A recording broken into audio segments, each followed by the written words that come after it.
National Herald case और ED की कार्रवाई आजकल न्यूज पे लगातार चल रही है। कांग्रेस और करप्शन, काले कारतूतों की जो गाथा है ये समाप्त होने का नाम ही नहीं लेती। अब नेशनल हेरल्ड केस ऐसा लगता है जैसे पता नहीं क्या है। इसको बहुत सहजता से अगर मैं समझ पाया हूं आपसे साझा करता हूं। आजादी से पहले कांग्रेसियों ने, स्वतंत्रता सेनानियों ने नेहरू जी के साथ मिलकर एक अखबार बनाया, एक ट्रस्ट बनाया अखबार चलाने के लिए, जिसने नेशनल हेरल्ड नामक अखबार शुरू किया। बहुत अच्छी बात है। देश की आवाज उठाने के लिए एक अच्छे जर्नलिस्टिक प्रैक्टिस, अच्छे अखबार चलाने की जरूरत भी पड़ती है। पर आजादी के बाद जब कांग्रेस की सरकारें बनने लगी तो कांग्रेस की विभिन्न सरकारों ने इस अखबार एजेंसी को प्राइम जमीनें दिल्ली में, बंबई में, लखनऊ में, अन्य शहरों में सरकारी दरों पर या फ्री पर प्रेस के नाम पर आवंटित करना शुरू किया। चलिए, ये भी होता है। सरकारें पत्रकारिता से जुड़े हुए लोगों के लिए, कई लोगों के लिए करती है, कोई इसमें गलत बात नहीं है।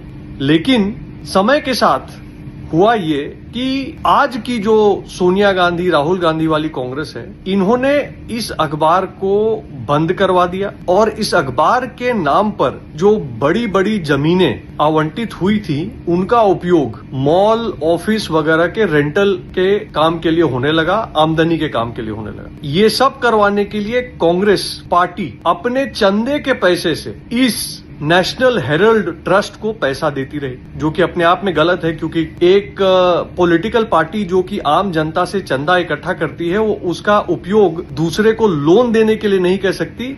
ये हमारे देश की कानून व्यवस्था है। पर खैर, कांग्रेस ने अपने चंदे के पैसे से नेशनल हेरल्ड को 80-90 करोड़ का लोन दे दिया। अखबार हो चुका था बंद, बची थी अलग अलग जमीनें जिसपे की मॉल और बाकी काम चल रहे थे, जिसका अच्छा रेंटल आ रहा। राहुल गांधी जी ने एक कंपनी बनाई और उस कंपनी का नाम रखा यंग इंडियन लिमिटेड। अब पता नहीं क्यों वो युवा भारत को बदनाम करना चाहते थे, लेकिन उन्होंने नाम रखा यंग इंडियन लिमिटेड। और कांग्रेस ने मात्र 50 लाख रुपए के पेमेंट को लेकर 90 करोड़ के लोन के अगेंस्ट में 50 लाख का सेटलमेंट मानकर 90 करोड़ का लोन माफ करके नेशनल हेरल्ड ट्रस्ट की 76% शेयर, 76% शेयर राहुल जी और उनकी माताजी को सुपुर्द कर दी। अगर इस पूरे झमेले को साधारण शब्दों में समझें तो ये हुआ कि सरकार से चंदे में जमीन लो और फिर उस जमीन को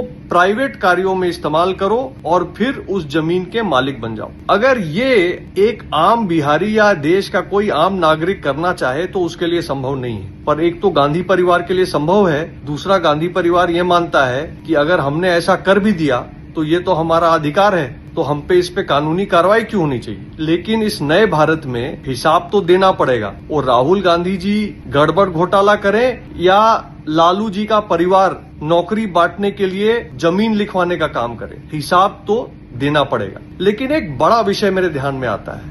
मेरा विषय यह आता है कि वो एक जमाना था, आजादी की लड़ाई लड़ने वाले लोग हमारे देश के नेता हुआ करते थे। आजादी के आंदोलन के बाद विभिन्न आंदोलन हुए, जेपी आंदोलन हुआ, उससे भी नेता उभरे। उस समय स्टूडेंट्स पॉलिटिक्स में चले जाते थे और उस कारण से नेतृत्व ऐसे लोगों के हाथ में था जो फुल टाइम पॉलिटिक्स करते थे। लेकिन आज 2025 के भारत में जहां साक्षरता बढ़ गई है, अवसर बढ़ गए हैं, जरूरतें सबकी बढ़ गई हैं, अगर हमारे पॉलिटिकल लीडर्स अपनी पढ़ाई के बाद अगर अपनी आय की कोई व्यवस्था नहीं खड़ी करेंगे तो स्वाभाविक रूप से या तो उनके परिवार को कष्ट होगा या फिर परिवार की जरूरतें पूरे करने के लिए उनको राजनीति के माध्यम से गलत कदम उठाने पड़ेंगे, जिसके लिए शर्मिंदा होना पड़ेगा। या तीसरा कि वो समाज की मुख्य धारा से एक आम इंसान की जीवन से, जिसको अपना घर चलाना पड़ता है, उसकी समस्याओं से इतना दूर कट जाएंगे कि भाषण देना तो ठीक है, लेकिन घर का खर्च चलाना,